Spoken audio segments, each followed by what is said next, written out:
Bienvenue à mon journal réflexif où je présente les 3 leçons principales apprises pendant le cours et partage mes idées de mettre notre vidéo à l'épreuve.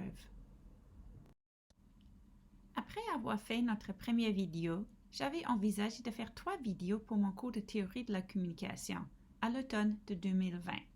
Les étudiants trouvent ce cours intéressant mais difficile, particulièrement parce qu'il n'y a pas de manuel scolaire en français qui couvre toutes les théories. La plupart des textes qui viennent des théoriciens eux-mêmes sont complexes et longs. Les étudiants admettent qu'ils ne lisent pas tout le texte et omettent de lire certains textes. Mais avec le contexte de COVID-19, je ne peux pas me limiter à faire 3 capsules qui couvrent les textes les plus difficiles. Je suis présentement en Nouvelle-Zélande et nos frontières sont fermées. La ligne aérienne a annulé mon vol de retour. Évidemment, je pourrais être en Nouvelle-Zélande plus longtemps que prévu et je devrais me préparer à donner mon cours entier à distance, au lieu d'expérimenter avec une classe inversée. Même si j'arrive à Montréal le temps pour la rentrée, j'habite avec une personne immunodéprimée, ce qui fait en sorte que je compte faire beaucoup plus de courtes capsules au cours de l'été.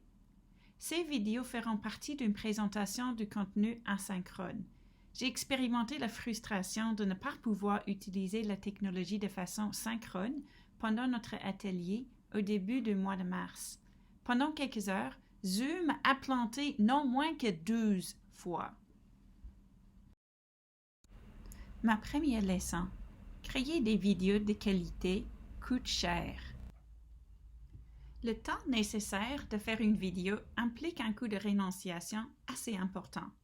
Je ne peux pas consacrer tout mon temps à la conception et la production de vidéos. J'ai 2 nouveaux cours à donner en 2020-2021.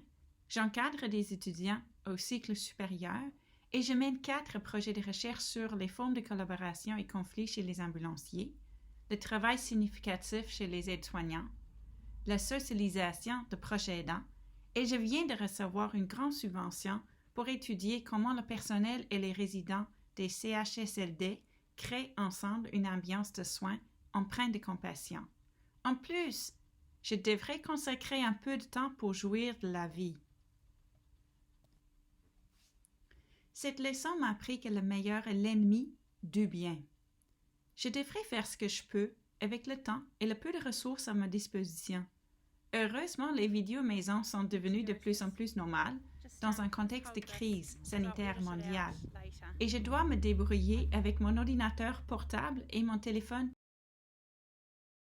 Deuxième leçon. Je ne suis pas capable de créer des vidéos toute seule.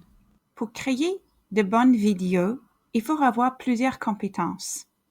Il faut avoir une compétence pédagogique pour assurer l'ergonomie cognitive, le design du cours, le choix de concepts et d'exemples riches et parlants.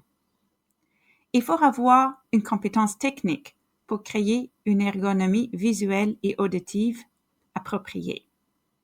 Il faut aussi avoir une compétence relationnelle pour créer un sens d'appartenance à une communauté d'apprenants. Le savoir-faire technique me manque encore.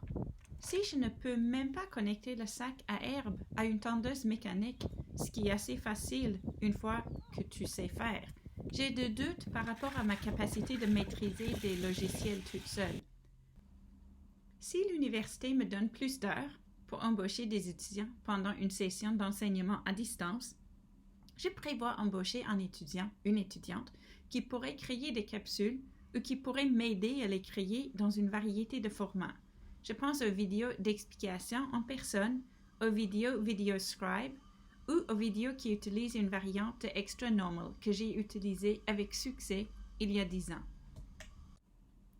Si je prends autant de soin pour respecter les droits d'auteur pour les images que j'utilise, que je prends pour les textes écrits, j'aimerais encourager le développement d'une plateforme de partage avec des liens vers des sites web de qualité où nous pouvons obtenir des photos, pour ne pas réinventer la roue.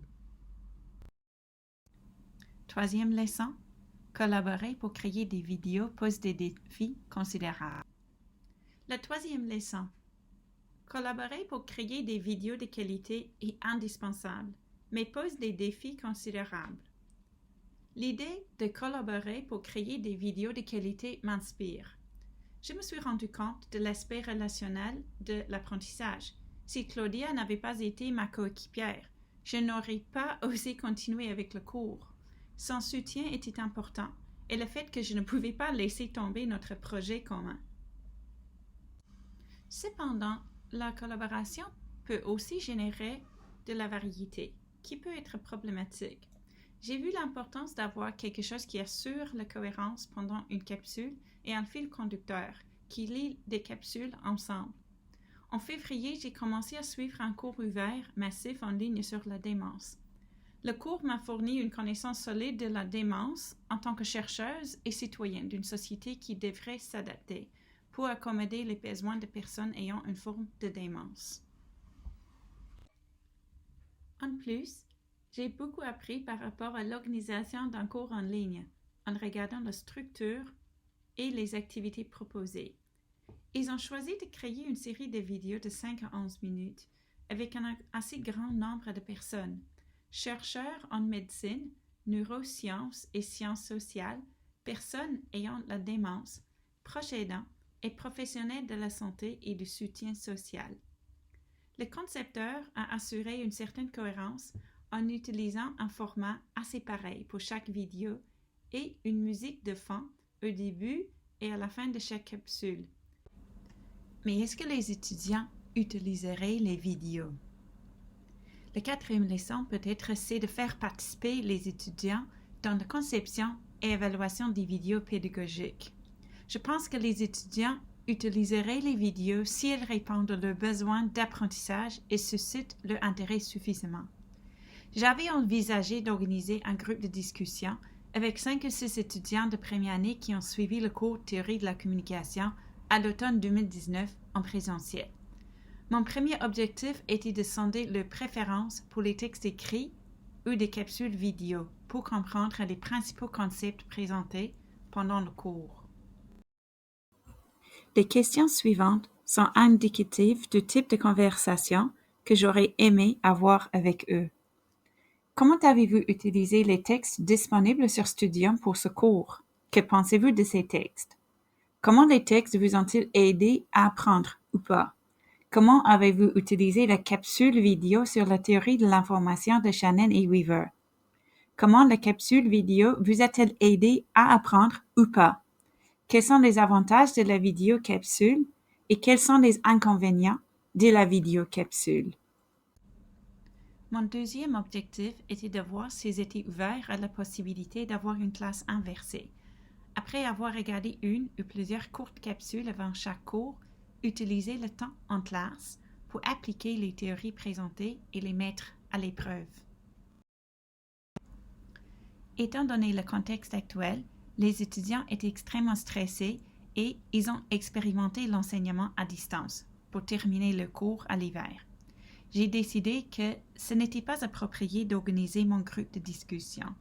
Heureusement, une de mes collègues qui enseigne un autre cours obligatoire de première année avait envoyé un sondage aux étudiants des cours qu'elle donne et à l'association étudiante par rapport à leurs préférences.